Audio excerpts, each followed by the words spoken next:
Some stories are passed down around campfires, told in hushed voices to scare the new kids. Others aren't stories at all, they're warnings.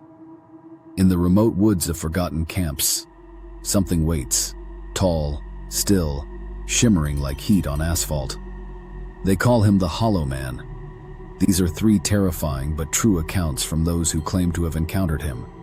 Some survived, others disappeared, but all were changed forever. Welcome to 3 scary but true Hollow Man camp sightings, a trilogy you won't forget no matter how hard you try. Story 1: The Watcher in the Pines. Our scoutmaster warned us never to stray past the ridge. His voice always took on a serious tone when he mentioned it, more serious than when he talked about fire safety or snake bites. He'd say things like, "You get turned around too easily up there," or "People have gone missing from that trail and were never found." But he never told us why. Maybe he thought the mystery would keep us in line. For a while it did. But I was 15, too old to be scared by ghost stories, and too dumb to know when to listen. It started during one of our dusk hikes. We were on a trail called Deer Hollow, a narrow path flanked by high pines that turned gold and orange when the sun set behind them. Everyone else stayed clustered around our scoutmaster, cracking jokes and talking about the night's campfire. I fell behind. That's when I saw it. Something metallic reflecting sunlight just beyond the ridge. It looked like a compass or a coin. I veered off the path, crunching through leaves and low branches, determined to grab whatever it was before someone else noticed. When I reached it, I realized it was half of a broken compass, rusted and chipped. Nothing valuable, really. But the moment I picked it up, everything changed. The air grew still, unnaturally still. No wind, no rustling branches, no chirping birds or crickets, just silence. Then came a soft, almost imperceptible hiss.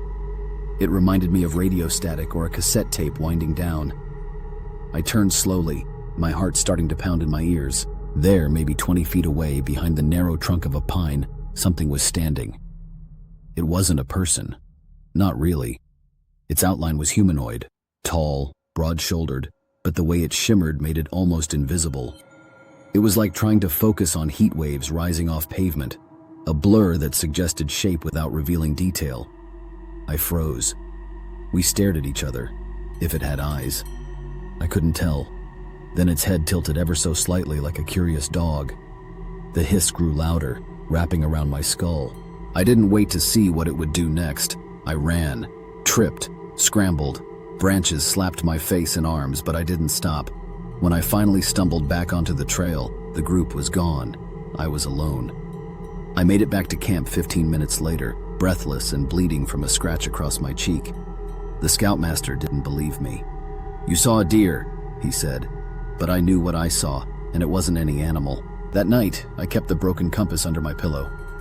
I don't know why. Maybe I thought it would protect me. Maybe I just needed proof. At around 3 a.m., I woke up shivering. Not from cold, from something else. The compass was spinning like crazy, making a faint clicking sound against the wood of my bunk. I held it up. It spun faster. Outside the tent, I heard it again. The hiss. Closer this time. I didn't sleep for the rest of the night. At dawn, we found deep, parallel grooves in the dirt around our tent, like something had paced in a wide circle. The scoutmaster blamed raccoons, but raccoons don't leave footprints that large, and they don't scratch bark 10 feet up trees. The camp perimeter markers had been knocked down. Whole sections of forest had gone strangely quiet. Birds avoided our area entirely for the rest of the week. When I tried to show someone the compass, it was gone. I swear I put it in my backpack, but it wasn't there. Vanished. Maybe it was taken. Maybe it was never real to begin with. But that shimmer, that hissing, that stillness in the woods, it was real. I know it. I still hear it sometimes when I'm alone in the forest. And every once in a while, just for a second, I'll catch a glimpse of something behind the trees that shouldn't be there. If he ever comes for me again, I'll know it. I just hope I'm not alone when he does. Stories like this have been submitted by viewers who claim the Hollow Man followed them. If anything strange has happened to you, leave it in the comments. Story 2. Camp Echo Lake Disappearance. The summer I turned 16, My cousin Darren and I signed up to be junior counselors at Camp Echo Lake. It was a faded place that clung to memories of better decades, nestled deep in the Catskills like a secret nobody wanted to remember. Most kids didn't come back after one summer. The cabins were musty, the water was cold, the lake had no fish.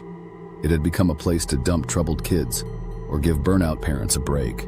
Still, we saw it as a chance to be independent, away from our families, away from rules. For a week, it was exactly that. Darren was always the brave one, the one who dared people to jump off the dock after dark or sneak into the counselor's beer stash.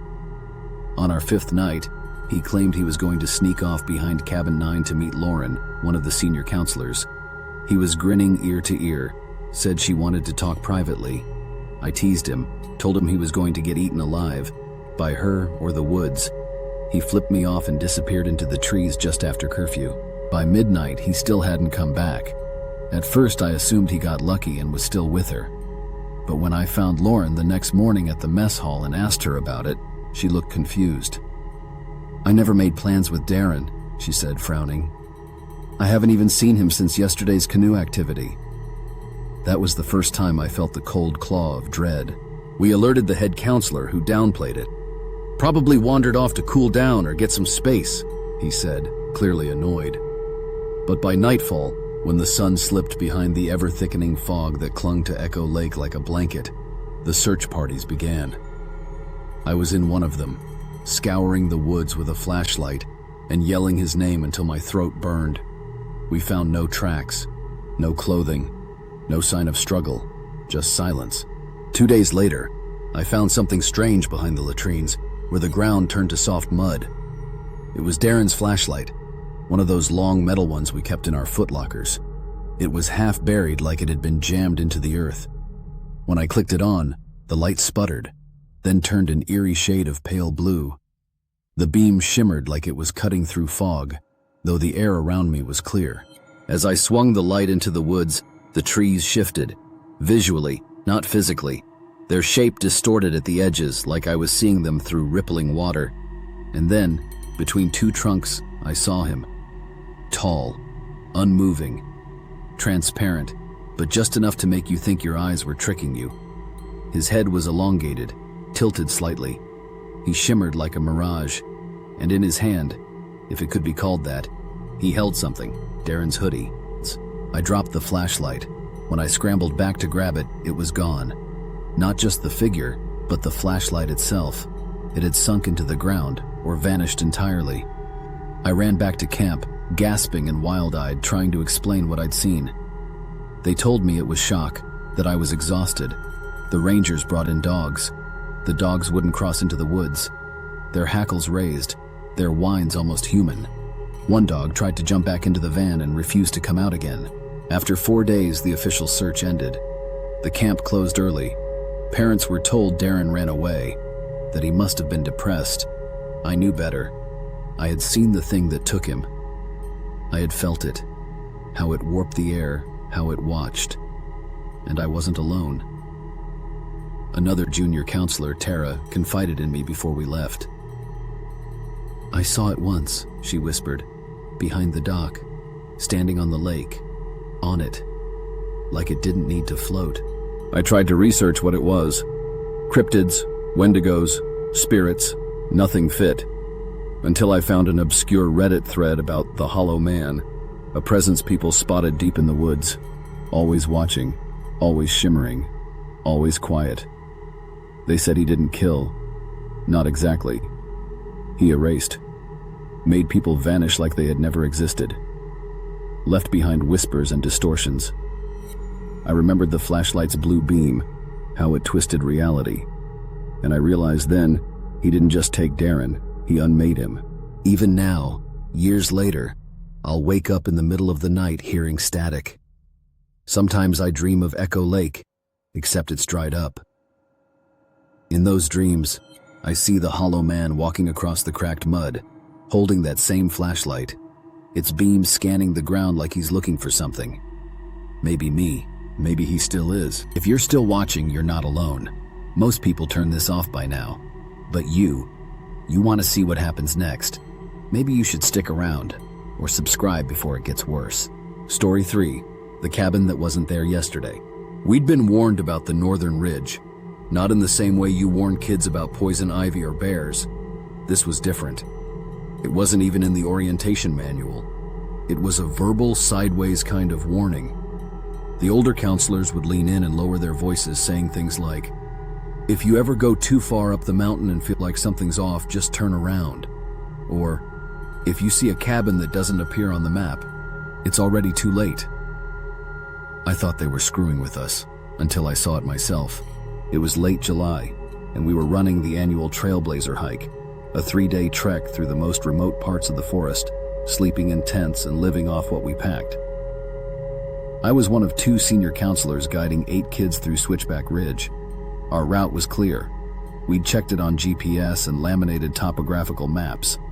But on day 2, our co-counselor Seth veered slightly off the trail, saying he needed to check something. That's when he saw it. Just beyond a thick patch of birch trees, sitting in a pocket of unbroken silence, was a cabin. No trail led to it. It looked weathered but somehow untouched. Gray siding, slanted roof, no door. Just 2 black windows like hollow eyes staring back. I told Seth we should go back. Something about it was wrong. The trees around it didn't sway like the rest of the forest. The sound around us died completely. Not even the wind made a sound through those birches. He insisted he just wanted a photo, said he'd meet us at the campsite in 20 minutes. He never showed.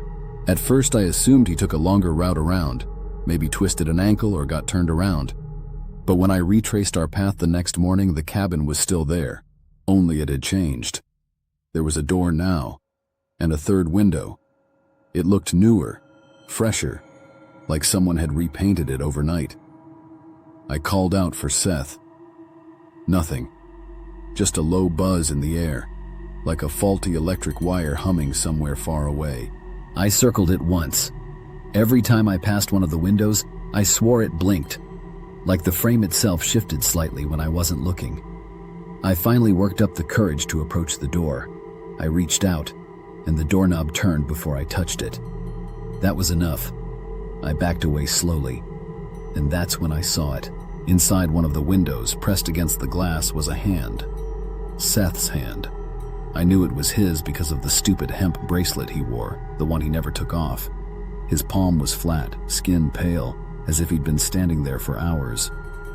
Behind it, in the dim blackness of the cabin, a second hand rose beside his. Larger, misshapen, wrong, and shimmering. I ran so hard I tripped 3 times. When I got back to the group, I was bleeding, gasping, shaking. I told the other counselor we had to leave, now. He argued, but something in my face must have convinced him. We took a shortcut down the southern slope and called search and rescue the second we had a signal. They found no cabin, no footprints, no trace of Seth, just fog and deer tracks. Later that year, I returned alone. Call it guilt, call it obsession. I needed to see it again, but it wasn't there. Not even a clearing, just trees and old snow. I stayed until sunset. As I turned to go, I noticed something. A new path. Faint, fresh footprints in the snow, too big to be mine. They led into the trees and stopped. No one came out. I've since read stories online about similar cabins, ones that appear where they shouldn't, that shift shape, that disappear. They all share one detail, a presence. Always tall, always still, always shimmering. He's not just a thing you see. He's something that waits. Something that builds doors that don't go anywhere but in. I don't think the Hollow Man finds you. I think he lures you. Constructs something out of your memory or fear and invites you inside. Every so often I dream of that cabin again. But now it's not in the woods. It's in the center of a city. On my street. Across from my building. Waiting. With 3 windows and a new hand in the glass. Not Seth's, mine. New horror drops every Hollow Wednesday. Subscribe before he finds someone else.